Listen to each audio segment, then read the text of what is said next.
And Woody likes the crooked cock. Can I do another question? This one has me curious. Another AMA. How do you guys feel about where YouTube gaming is in 2018 compared to when you were in your prime? Considering the perks and opportunities that weren't available to you back then, such as all expense paid trips out to events to play games early, and the exponential growth in popularity, i.e. 500,000 subs back in 2010 is like 5 million now.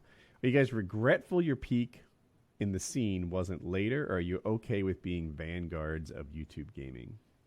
Never peaked in the scene, so it doesn't apply to me. Your guys' answers? Some of those things I actually got, like all expense paid trips. I've been on a couple of those actually, but that's not that big of a deal. It's not even that great. Like, you play the game for a short while and not in an environment where you really enjoy it. Everyone you play against is really good because they're either YouTube gamers or pro gamers or something.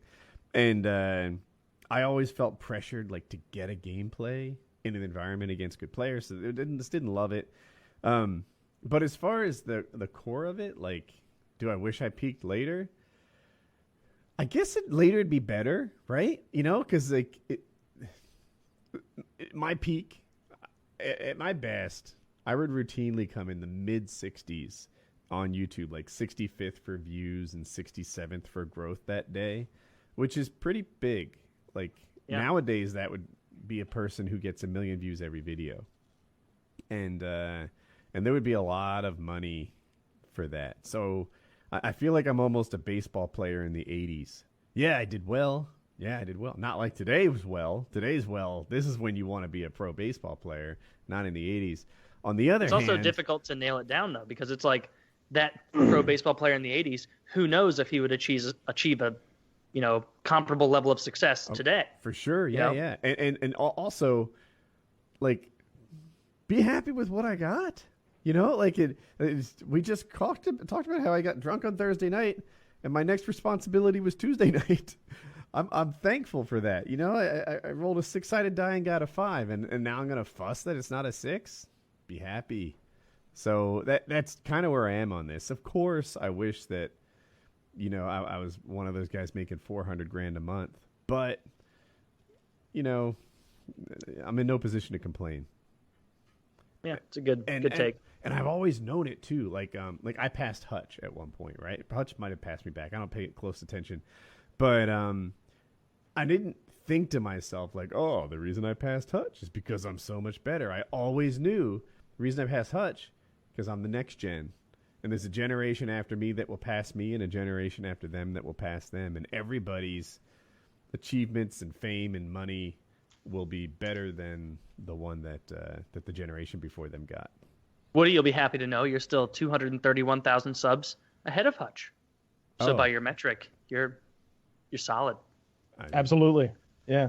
No, yeah. I think that, you know, the way the question was framed is a bit off because, like, I always got free trips, you know, everywhere that I went, and you know, like all kinds of perks and stuff. You know, like I wouldn't usually go to the YouTube line. I would usually go to like a private kind of thing with the developers, because oftentimes the reason I was being invited was to do some sort of a featured video for them or something like that. So it'd just be like me on my own playing the game, especially if it was a single player game. Like I got to play what's that game that you like, Woody? That's sort of a cartoony. It's got a weird art style. Oh, Borderlands. No, yeah, I remember like getting to play like that Borderlands like months and months way before it came out, and like a private kind of session, and a bunch of games like that, like Rage and stuff like that.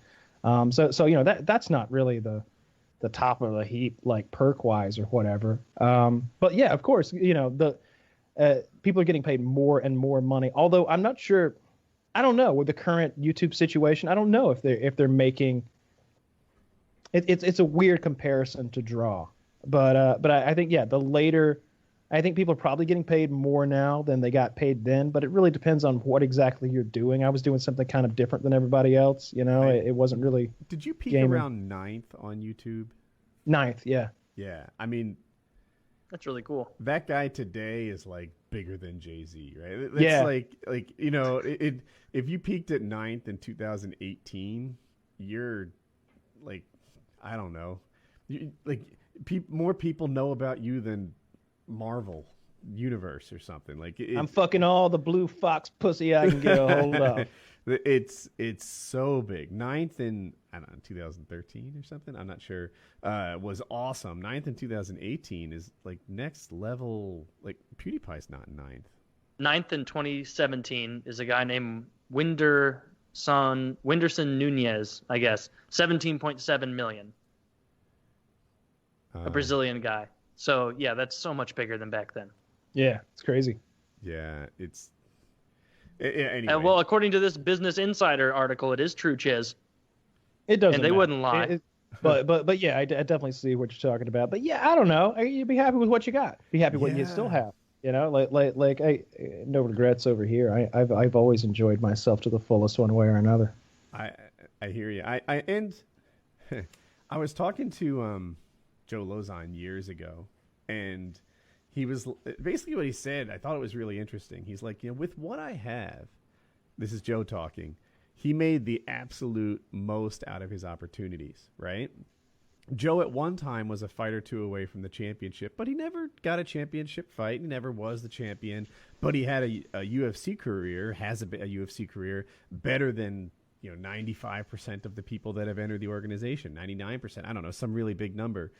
I feel like I'm a parallel almost, like with what I had to work with. I was 34, 35 maybe when I started YouTube. I was never the best gamer on the scene. But between what I did with my channel and what I did with Woodycraft and what we do with PKA, I made a lot of good moves, and I can't regret it. Yeah. Really, like there's not a huge difference between me and who's that guy that Kyle picks on? The dad. Oh, you'll admit to it. You made a video about him. Oh, Junkyard. Yeah. Junkyard, right? Now I was a better player than Junkyard, but. We all were. Like, we weren't wildly different places in life, and we are now. So, yeah, I don't know. Like, I Oh, you were way ahead of the.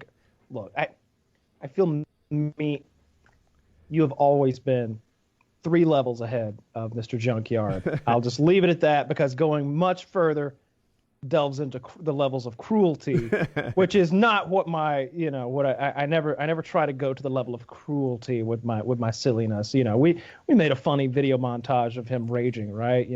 Like and blamed him for taking down Machinima. I gotta take down a whole damn company. It was so funny. So funny. But yeah, I mean, he was also a dad and some sort of side job type dude who tried to make the most of YouTube.